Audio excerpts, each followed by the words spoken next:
Pak Sukidi. Pak Sukidi Mulyadi adalah seorang intelektual yang diakui dunia. Gelar akademisnya mentereng. Lama berguru di Amerika Serikat, intelektual Muhammadiyah ini menyandang gelar Master of Art dari Ohio University, Master of Theological Studies dari Harvard Divinity School, serta gelar Doctor of Philosophy dari The Graduate School of Arts and Science dari Harvard University. Jadi, Pak Sukidi bukanlah tokoh pemikir yang kaleng-kaleng. Gak banyak orang Indonesia yang berhasil meraih gelar doktor dari universitas kenamaan Harvard University. Nah, belakangan adalah tulisan tajam setajam silet dari Pak Sukidi inilah yang dibagikan oleh Prof. Mahfud MD melalui media sosial kepada kita buat membacanya, sekaligus buat kita merenungkannya. Judul kolomnya, sungguh menghunus tajam, Pinocchio Jawa. Ya, Pinocchio Jawa. Ya, Pinocchio Jawa. Kita semua pastinya langsung tahu siapa Pinocchio Jawa yang dimaksud oleh Pak Sukidi. Dan yang terpenting, dalam tulisannya di majalah Tempo itu, Pak Sukidi telah memaparkan dengan gamblang dan sangat terus terang. Dia memaparkan dengan kejernihan akademis yang sangat terang benderang soal bahaya yang dibawa oleh sosok Pinocchio Jawa ini kepada Indonesia, kepada bangsa Indonesia, kepada masa depan Indonesia. Kita semua tahu Pinocchio adalah tokoh boneka kayu yang suka berbohong.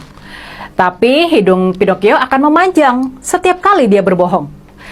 Nah, di Indonesia, tepatnya di tanah Jawa, dalam kultur budaya Jawa, menurut Pak Sukidi, ada tokoh yang bermula dari tukang kayu dan berakhir sebagai penguasa tiran yang populis.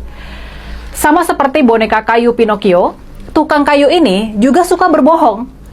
Dan dia mempraktekkan kebohongan dalam politik ini melalui tampilan kepribadian Jawa yang santun dan merakyat. Maka, rakyat pun tertipu oleh kebohongan yang diekspresikan dalam kesantunan dan kebaikan politik yang karikatural ini.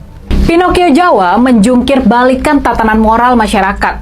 Batas-batas moral yang tegas antara baik dan buruk, benar dan salah, publik dan personal, semuanya jadi tunggang langgang. Di akhir masa kekuasaannya, Pinocchio Jawa mewariskan kultur kebohongan. Tanpa sedikit pun rasa bersalah, ia melakukan kebohongan demi kebohongan sebagai strategi permainan kotor untuk kekuasaan. Memang, konon dalam politik, tidak ada seorang pun yang berhasil tanpa berkotor tangan.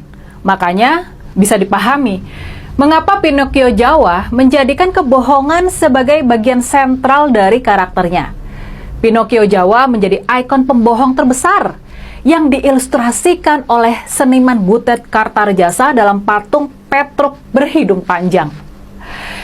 Dengan cara berpolitik yang mengikuti prinsip-prinsip Machiavelli yang sangat kotor itu, Pinocchio Jawa telah merobohkan tatanan moral dalam republik. Dia mewariskan situasi sosial dan politik yang kacau dan penuh korupsi. Penuh korupsi, kolusi, dan nepotisme.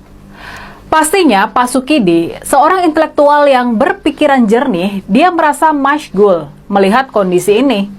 Perasaan yang sama tentunya dirasakan juga oleh kita-kita yang masih berpikiran jernih. Kita sedih dan juga geram. Gara-gara Pinocchio Jawa, Indonesia sedang menuju keterpurukan lagi. Makanya, mau nggak mau, ini adalah sebuah keharusan. Kita-kita harus membangunkan rakyat. Kita-kita harus membangunkan kelompok intelektual dan juga sebagian ulama. Ya, kita harus juga mengingatkan sebagian ulama. Kita-kita harus membangunkan mereka yang sudah tersihir oleh fata morgana duniawi, yang menerima banalitas kebohongan, nepotisme, dan otoritarianisme Pinocchio Jawa sebagai kebiasaan dan kewajaran umum dalam politik. Kita harus sadarkan mereka, kalau kita mau maju, kalau Indonesia mau maju, kalau Indonesia mau jadi negara maju dan bangsa yang maju, kita tidak bisa bertumpu pada politik kebohongan, nepotisme, dan otoritarianisme ini. Kita nggak boleh membiarkan kehancuran moral yang bakal berujung kehancuran sosial dan ekonomi ini. Makanya, ayo selamatkan Indonesia. Ayo kita sebarluaskan pemikiran-pemikiran jernih dan kritis dari para intelektual seperti Pak Sukidi ini. Dan jangan lupa, jangan pernah lelah untuk mencintai Indonesia.